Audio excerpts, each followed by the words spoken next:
So this week was supposed to be a huge week for Sarah Jessica Parker because she received the 2026 Golden Globe Carol Burnett Award, which is like a huge award for like overall her contribution to like TV and film and culture.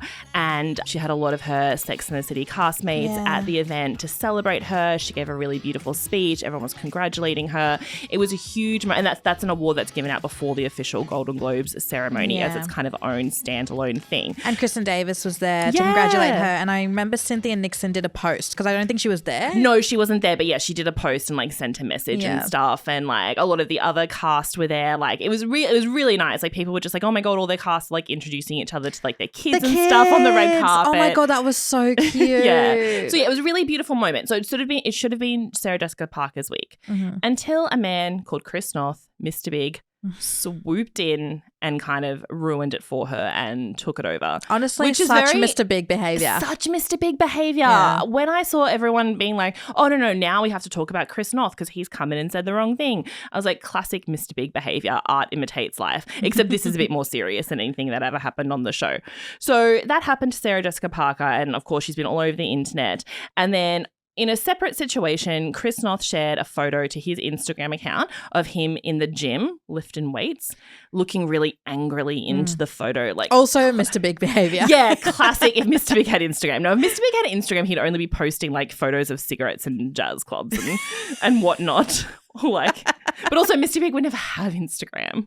That's so unchic. He would, or he'll have like one that like Sarah Jessica Parker made for him, and he'll have like 2 followers that he sometimes scans but never uploads. Yeah, absolutely. Mr. Big would never, but Chris Noth does, and he put up a photo of himself in the gym, staring angrily into the camera like a classic gym bro, holding up a big weight. Yeah, and in the caption he said, "Fuck New Year's, let's go." Sure. Fair enough. All right. And then there was also, of course, to each their own. Yeah, sure. Some people want to fuck New Year's. Yeah, and let's go. I'm lifting weights. Love that for you. And so there was obviously heaps of comments on it, but one commenter said, "You mean fuck SJP and her award, right? Lol." To which Chris Noth replied to that comment, writing, "Right." Boomer behaviour. Honestly. Cue outrage, cue 100 different outlets writing about it, picking it up, cue like 100 TikTok people making videos. What does this mean? What is this about? The comments just absolutely flooding. Now, here's my thought on that. So as you're saying, Chris Noth, bit of a boomer energy. I do believe that he lives in a place where he didn't think that would get picked up. No. There's no way he would have thought that.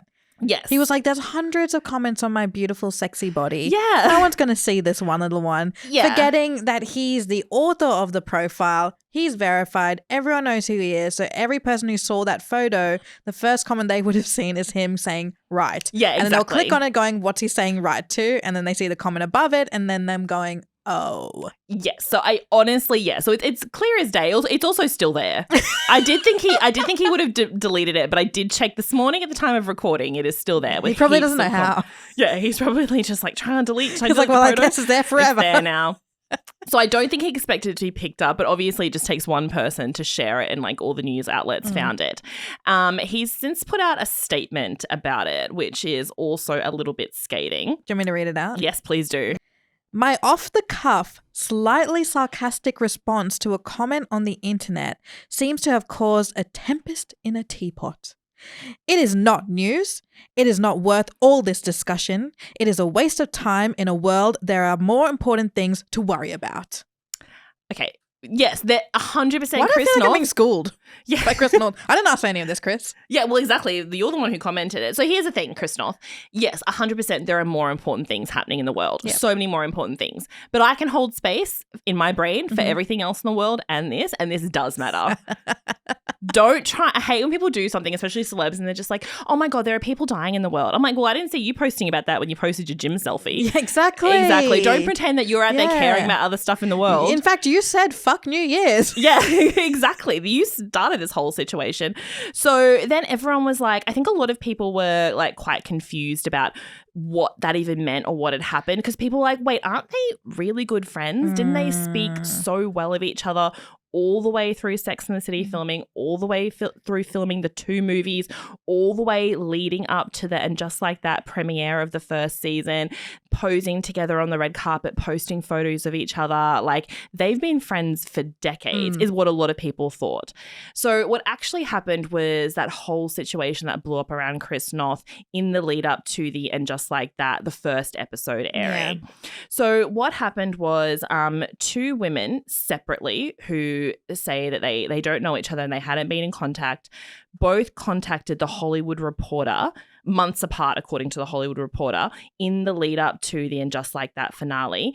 And they both accused Chris Noth separately on separate incidents and dates of sexually assaulting them. So the Hollywood Reporter ran that story. They did background checks. The story ran leading up to the premiere for And Just Like That. Yes, it was almost breaking kind of like almost in the same week in the lead up to that happening. So when that all blew up, the Hollywood Reporter reached out to Chris Noth, obviously to like ask him about the allegations, tell him they're reading the story. And he sent back a statement that said, "The accusations made against me by individuals I met years, even decades ago, are categorically false. These stories could have been from 30 years or 30 days ago. No always means no. And that is a line I did not cross. The encounters were consensual. It's difficult not to question the timing of these stories coming out. I don't know for certain why they are surfacing this, but I do know this. I did not assault these women." And so the women did link their stories to And Just Like That coming out, because they both said, like, all of a sudden this man who they alleged did these things to them is back in the press in a huge way, because he hadn't been in the pop culture space. He hadn't been like had a big role for a while. They're like, all of a sudden he's on every billboard, he's in every ad, there's photos of everywhere. He's doing the press circuit, and all of a sudden it just kind of hit them again, is what they said in their allegations about him. So that blew up in a huge way. And then the women of Sex and the City and Just Like That, so Sarah Jessica Parker, Kristen Davis, and Cynthia Nixon, released a joint statement together after these allegations came out. And they said in their statement, "We are deeply saddened to hear the allegations against Chris Noth. We support the women who have come forward and shared their painful experiences. We know it must be a very difficult thing to do, and we commend them for it." Yeah, and I remember even at that time, like, there were rumors and speculation, and I think also sources were telling news outlets that he felt so betrayed. Yes. By that. And it's something that, like, after that happened, everyone then went back into like all of SJP's relationships, especially with Kim Cattrall. Like, everything just started getting digged up. And then like there was this whole like expose on SJP and how like the minute like something taints her reputation, she just cuts them off.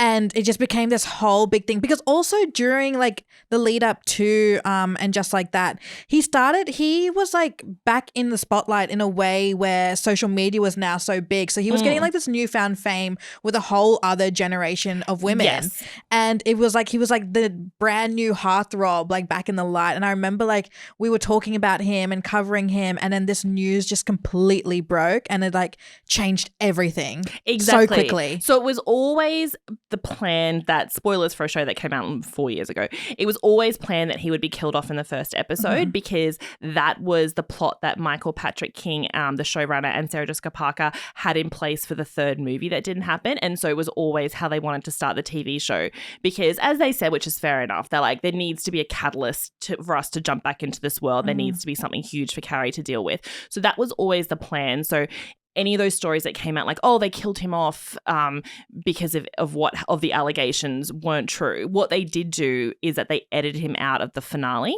Do you remember that? When Carrie goes to Paris to scatter and she puts big ashes in the Eiffel Tower handbag. Oh. Such an important scene. So good. And wears the beautiful orange gown with the beehive, and she's walking along the Seine, and then she stops on the bridge and she pours Big's ashes into the water. Yeah. Even though famously he didn't love Paris.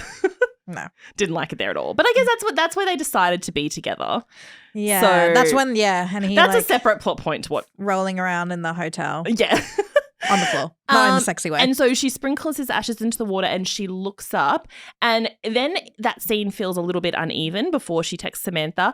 But what happened was there was meant to be a cameo from Chris Noth kind of appearing to her as Mr. Big, as like a flashback, or like a kind of like a ghostly presence in the on the bridge to kind of be like, I'm here, I love you, like, thank you for this, like their last moment together, but they cut him out of that because of the allegations, is what the reports from everyone who, you know, behind the scenes who worked on the show. And it does feel legit. Yeah. Oh my God. I just feel like so many people who, especially if you've been watching And Just Like That, is it still going? And Just Like That? Yeah. No. Is it over? Yes. Forever? Yes. Oh. Did you miss that whole thing with the final time we saw Carrie as a single woman dancing around her house in a tutu as an homage to like the first season, deciding to be alone? I stopped after the first season. Oh, okay. Well, I mean, I guess that's fair enough. It wasn't for me. That's fine. Sex and the City was for me. No, I know. Like that That's wasn't fine. for me. Look, it's not for you. Absolutely don't That's watch why I'm it. like, Chris, it's fine that you're not in it. It's not for you. It's not for you. Well, I think, yeah. So all the reports at the time came out that he felt very betrayed by the cast because he expected them to really rally and have his back. And the fact that all the women on the cast, I think, was like that loved him, was a huge kind of protector for him over the years. Because everyone's like, oh, anytime, like, because stories had come out over the years that like he was rude or he did this and that, you know, that sort of stuff. And then everyone was always like, but those ladies love him. Like Sarah Jessica Parker loves him. She talks so highly of him. Cynthia Nixon has spoken highly of him. Kristen Davis dated him. And then, do you remember that? No. When the show was going, they were dating and they like would pash on red carpets and stuff. They were dating? Yeah. Charlotte and Mr. Big in another world.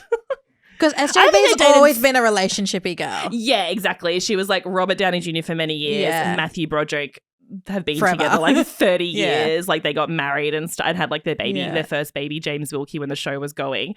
But yeah, no, Kristen Davis dated him. They used to look up photos of them pashing on a red carpet. I don't want to. I don't think that just makes that scene. I don't want to. That scene of where she like screams at him so much better. Yeah, 100%. When like he leaves her at the altar and she's she's like, no, I cursed the day you were born. Yeah, she was like, remember when we dated? I actually, from all accounts, they just had like a little fling. They weren't seriously dating. But like pashing on a red carpet is serious behavior. It's kind of like I have to find the photo and show you. They were just very flirty. How did I not know It was the 90s. Things were more fun. Things didn't blow up. Like there weren't 50,000 TikTok videos about that. I was like 5. I'm talking like I was there.